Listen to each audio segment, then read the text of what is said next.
Un feliz miércoles para todos ustedes. Ya estamos a mitad de mes directamente y queremos analizar qué tanto va a cambiar a partir de ahora del decreto que ha firmado el presidente Donald Trump para retirarle el estatus de, privilegio especial a Hong Kong, como lo anunció hace algunas horas desde el Rose Garden en la Casa Blanca en una conferencia de prensa larguísima, por cierto. En esa conferencia el presidente Trump además dijo que no ha hablado con el presidente Xi Jinping hace tiempo y que por ahora no quiere hablar con él. Todo esto en menos de 4 meses tenemos la elección presidencial en Estados Unidos y en momentos en que se complican otras cosas, también tenemos la situación de declarar ilegal o no los reclamos de China en lo que es ese mar del China meridional. Hay tantísimas otras informaciones, pero en términos económicos, ¿qué le representa para Hong Kong y qué efecto puede tener también para la economía estadounidense? Todas esas son las preguntas que queremos analizar directamente con nuestro invitado. Saludos hasta la Ciudad de México al doctor Adolfo Laborde. Él es profesor investigador de la Facultad de Economía y Negocios de la Universidad de Anáhuac y reitero, también presumimos embajador para América del Norte del Instituto de Desarrollo de la Universidad de Fudán. Profesor, ¿cómo estás? Gracias por acompañarme. ¿Qué tal? Muy buenos días, gracias por el espacio. ¿Qué tan efectivo realmente es este decreto para hacer lo que el presidente Trump quiere? Ayer decía, los ciudadanos de Hong Kong dejaron de ser libres, pero esta es una amenaza que viene desde mayo. ¿Es esta la buena, digamos?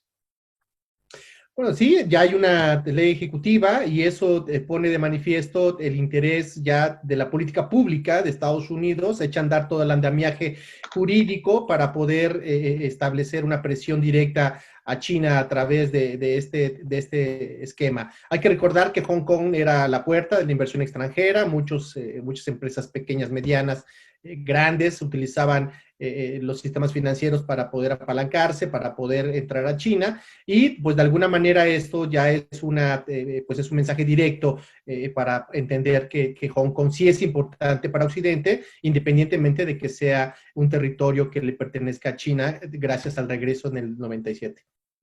Tú me has hablado de estudiantes que se han ido para Hong Kong en la práctica. ¿Qué les va a cambiar? ¿Qué va a afectar para las empresas, incluso para el atractivo de compañías que quieran entrar no sé, debutar en la bolsa en China o incluso aquellas empresas chinas que quieran venir acá? Va a ser complicado porque tendrán que entender toda la estructura, la normatividad de Beijing, de China, China continental, que es más compleja. Van a tener que hacer uso de peritos traductores, van a tener que hacer uso también de un conocimiento del sistema financiero chino, que es complejo, que es muy diferente al de Hong Kong. Y en Hong Kong la diferencia es que había, por lo menos en términos técnicos, pues un mejor entendimiento, había una mayor pues capacidad de invertir rápidamente, no era tan burocrático. Entonces se van a tardar más, y no solamente se van a tardar más, muchas de ellas no van a cumplir con la normatividad. ¿Tú crees que estamos en momentos electorales? Este factor llega para quedarse, porque hay que recordar que China siempre ha sido, digamos que una carta fuerte del presidente Trump en su oferta como candidato e incluso como presidente, no sin costos importantes. Por ejemplo, los productores agrícolas que mientras estuvieron negociando los aranceles, pues el gobierno estadounidense 2 años consecutivos tuvo que darles ayudas, más de 20,000 millones de dólares, aunque los productores lo que reclaman es mercado, no necesariamente estas ayudas. Esa es la disyuntiva, Gabriela. China representa dos grandes retos. El primero es que es un gran mercado para los empresarios de Estados Unidos y del mundo. Hay una gran cantidad de clase media y si siguen sacando a gente de la pobreza como lo han estado haciendo y lo van a seguir, entonces pues eso representa por supuesto un mercado cautivo. Número dos, en términos políticos, China quiere tener mayor juego en las relaciones económicas internacionales, en las relaciones internacionales, y eso de alguna manera choca con los intereses de Estados Unidos y con los vecinos de China en la región, con los cuales pues Estados Unidos tiene acuerdos de seguridad mutua. Y dentro de todo lo que ha sucedido esta semana, pues está esto que te decía yo del mar de China, pero también estabas hablando de la importancia, la consecuencia para los ciudadanos de Hong Kong en relación con el propio Reino Unido. Sí, muchos de ellos pueden salir, ya han salido algunos a Reino Unido, porque temen de su vida, temen de las drásticas medidas de la nueva ley de seguridad que los puede enviar a prisión y va a rebasar la lógica de la anterior. Hay que recordar que por qué empezaron las protestas. Las protestas empezaron porque había una propuesta de ley para transferir a China continental a los presos políticos, a los presos. Entonces esto está peor porque independientemente de que se quede en Hong Kong, pues van a tener cadenas muy largas. ¿Encuentras tú vínculo de esto que sucedió con también el anuncio de esta semana del Reino Unido diciendo hace unos meses que le iba a dar condicionada una participación a Huawei, esta empresa china, en lo que es el desarrollo de su red 5G? Y esta semana, días antes, pues lo que anuncian es que siempre no, que ahora sí que le van a cerrar la puerta, no le van a dar ninguna entrada con condiciones. Sí, es la guerra comercial de baja intensidad que existe y que se va a trasladar a otras trincheras. Ahorita esta empresa, pero después va a haber sanciones, esperemos que no afecte a la economía internacional, a otros sectores de la economía de China. La parte informática, la parte tecnológica es uno de los pilares de la economía china. Pegarle a esa situación es debilitar sus capacidades económicas. Yo te preguntaba si tenía sentido o no, en medio de estas aspiraciones de China en el mundo, tener una ley de esta naturaleza y perder este puente de entrada que tiene Occidente a través de Hong Kong a la China, digamos, continental, ¿no? En términos económicos no, es una mala jugada, pero en términos políticos hay que entender la lógica del Partido Comunista Chino, hay que entender que no quieren dejar ningún pues elemento de estabilidad política.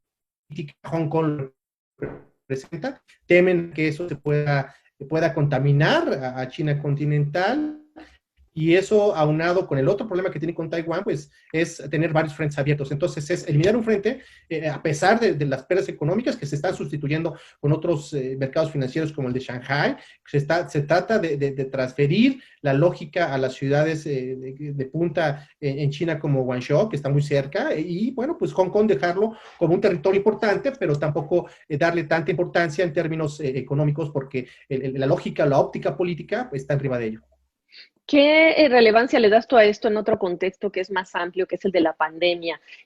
Sabemos que China tiene un papel protagónico como acreedor de los Estados Unidos, segundo mayor tenedor de bonos del Tesoro, al mismo tiempo uno de los grandes proveedores para el mundo entero de lo que son los insumos para hacer medicamentos, etcétera, junto con la India. ¿En qué momento está ocurriendo todo esto? Y entre muchas otras cosas que definen esta relación tan potente que hay, esta interdependencia, pero también la dependencia del mundo y de Estados Unidos respecto de China. Bueno, la industria farmacéutica será un frente de batalla interesante de observar. Ya hay una carrera por la vacuna, todos hablan de que ya tienen algo. Ayer hubo un anuncio de los laboratorios en Estados Unidos, los chinos dicen que tienen lo propio, los rusos ya hablan también de un medicamento, entonces es parte también de ese sector de la economía internacional que va a estar ahí y tener de alguna manera la supremacía sanitaria, ¿no?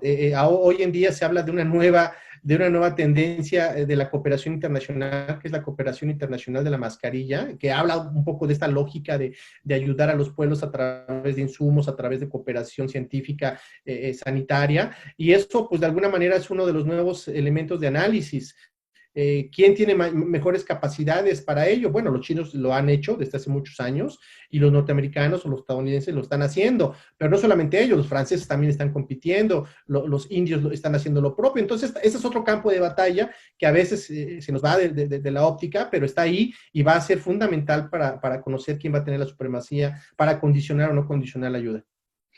Por último, profesor, en una era que no sea de Donald Trump, ¿qué le sigue a esta historia? ¿Cuánto se desescala esta situación? Había toda una negociación en fase 2 pendiente posterior a la elección del 3 de noviembre. En términos prácticos, ¿cómo ves que se empieza a desescalar o se mantienen algunos de estos puentes de tensión que generó el presidente Trump?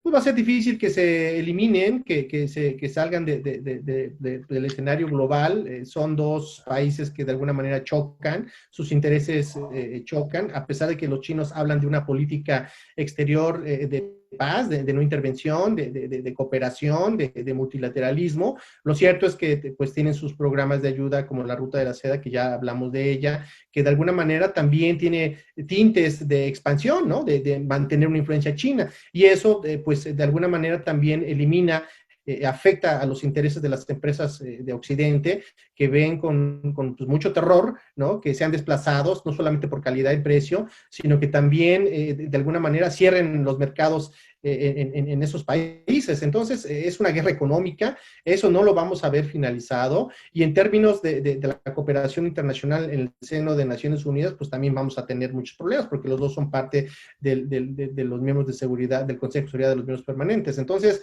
no se va a acabar, tendrá que haber mayor negociación, tendrá que haber oficio diplomático, pero bueno, difícilmente cuando dos titanes se enfrentan. Y tú te acuerdas, ¿no? Cuando llegó a Mar-a-Lago el Xi Jinping y el hijo de Ivanka Trump salió y le cantó.